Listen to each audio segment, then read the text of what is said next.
Hello friends, आपका बहुत बहुत स्वागत है मेरे चैनल वनस्पति ज्ञान पर।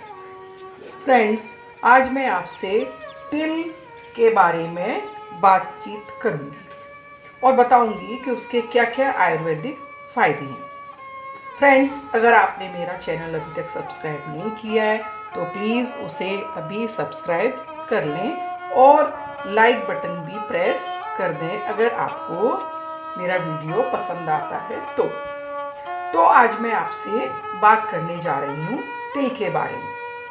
तिल और इसके तेल से तो आप सभी परिचित होंगे।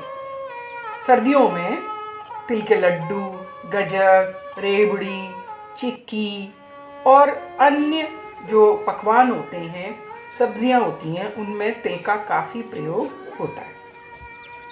इसकी तासीर गर्म होती है और ये कफ पित्त को कम करने वाला होता है। अगर हम रंग के आधार पर देखें तो तिल 3 प्रकार के होते हैं: सफ़ेद तिल, काला तिल और लाल तिल। आयुर्वेद में काले तिल को सबसे अच्छा माना गया है। तिल का जो वानस्पतिक नाम है वो क्या है? सीसमम इंडिकम, और इसे दूसरी भाषाओं में अलग अलग नामों से जानते हैं, जैसे स्नेफल, खसू, एल्लू, नुब्बुल और अंग्रेजी में इसे सीसमी कहते हैं। तो फ्रेंड्स, आइए आज हम इसके कुछ आयुर्वेदिक गुणों की भी चर्चा कर लेते हैं। अगर हम रोज 25 ग्राम तिलों को चबा चबा कर खाते हैं तो हमारे दांत मजबूत हो जाते हैं, और 5 से 10 मिनट अगर हम उसको मुंह में ऐसे ही चबाते रहते हैं तो हमारी जो पायरिया की समस्या है वो काफ़ी हद तक ठीक हो जाती है।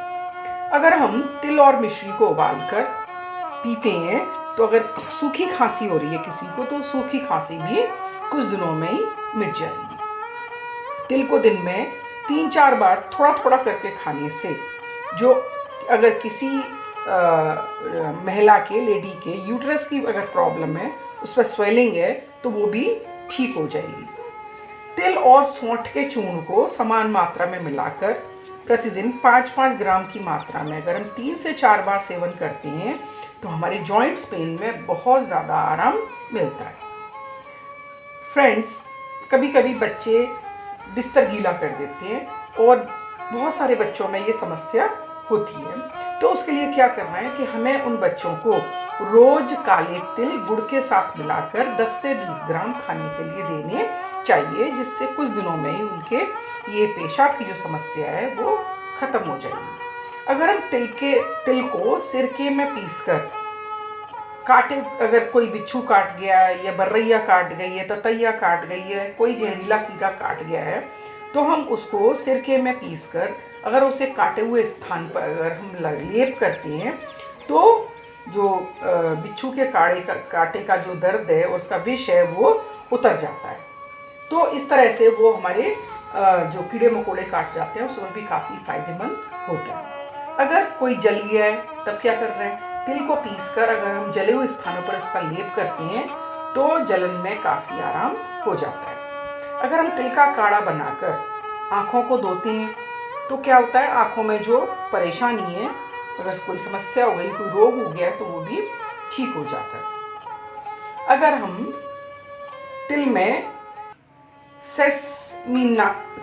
सेसमीन नाम का एंटीऑक्सीडेंट पाया जाता है जो कैंसर को बढ़ने से भी रोकता है। तिल में डाइटरी प्रोटीन्स और अमीनो एसिड्स भी होते हैं जो बच्चों की हड्डियों के विकास के लिए बहुत ज़्यादा फायदेमंद होते हैं। अगर हम तिल का तेल अपनी स्किन पर लगाते हैं, त्वचा पर लगाते हैं, तो उससे हमारी स्किन को बहुत ज़्यादा पोषण मिलता है और हमारी जो स्किन की नमी है वो बरकरार रहती है।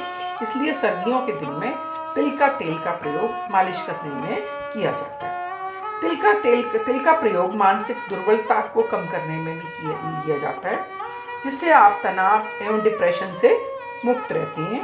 अगर हम प्रतिदिन थोड़ी थोड़ी मात्रा में तिल का सेवन करते हैं तो हमारी जो मेंटल टेंशन है वो काफ़ी कम हो जाती है। फ्रेंड्स, आप जानते हैं, आपने देख ही लिया कि तिल का प्रयोग कितना फ़ायदेमंद है, लेकिन हमें इसका प्रयोग सीमित मात्रा में ही करना चाहिए।